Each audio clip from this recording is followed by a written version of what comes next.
Hi, my name is Mandy. I just wanted to thank you all for everything that you do. I'm so excited to share our story with you, and I hope you guys have a great night.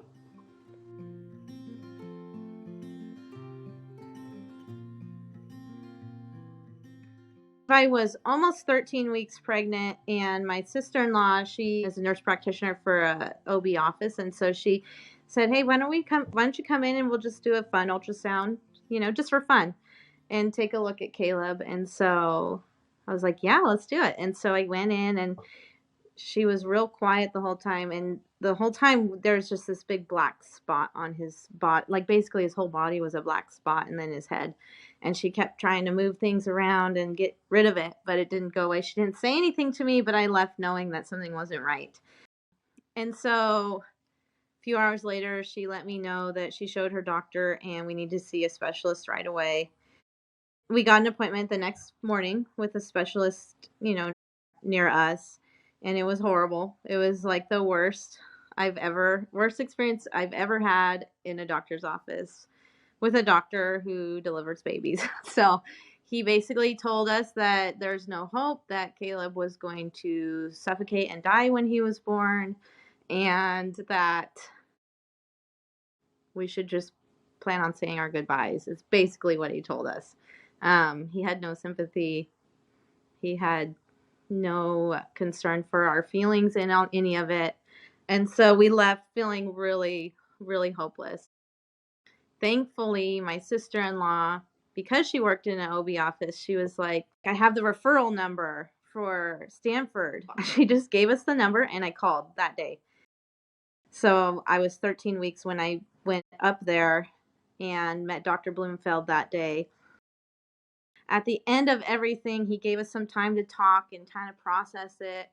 And he stepped out of the room, and we were obviously, they tell you the worst of the worst, but they also left us with some hope. And one thing that we knew that we were in the right place with the right doctor, with Dr. Bloomfeld, is when he peeked back in, and he told us, he said, "If your son is willing to fight, we will do everything we can to save him and fight with him." And that's just like, I knew that was my doctor. I knew that was the doctor to save Caleb, and we knew that that's where we were supposed to be.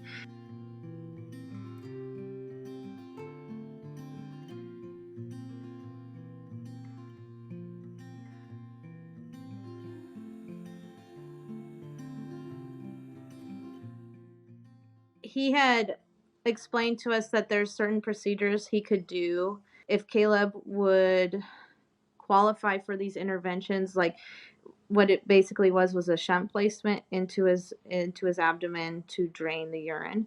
If he could show us that his kidneys were still working at all, then he was a candidate for that shunt. And so that's what he explained to us, like, if we can do it, we're going to do it.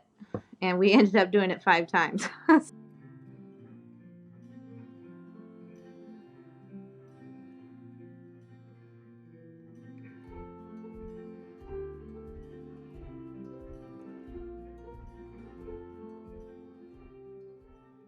And I remember telling my husband, like, just pray that we hear a cry. Like, we just need to hear something. And, because we just didn't know. We did all that work, but you don't know until it happens. And so he came, and he was quick and easy, and it was like silence, just waiting to hear. And all of a sudden you hear this really tiny little cry. It was almost like a squeak, but we heard it. He was taking a breath, and then he started to cry more. And obviously I didn't get to hold him or anything. He was gone in a second, but we just wanted to hear some noise come from him to know that he could breathe. And if he needed help, he needed help, but at least he was alive and breathing.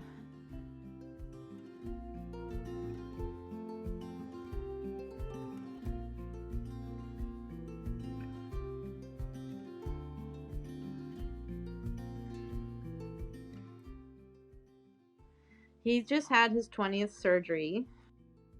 He's 6 years old.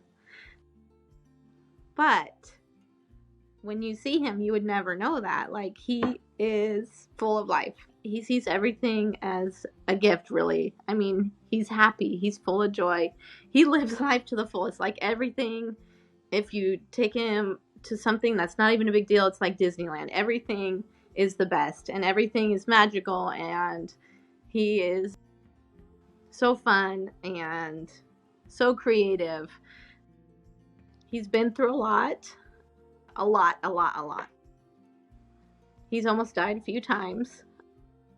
He's had a kidney transplant, but I'm so thankful for that because he's got life because of that. He still has a long ways to go, but he really is thriving in life.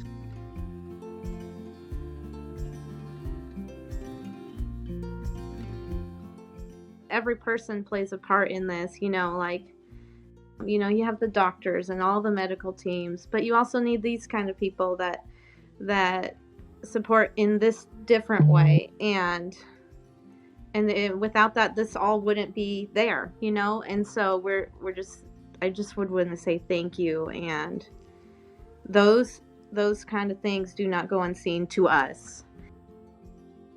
We see those things and we see what people are doing behind the scenes, and we feel the support and the love and the encouragement, and we feel them cheering us on.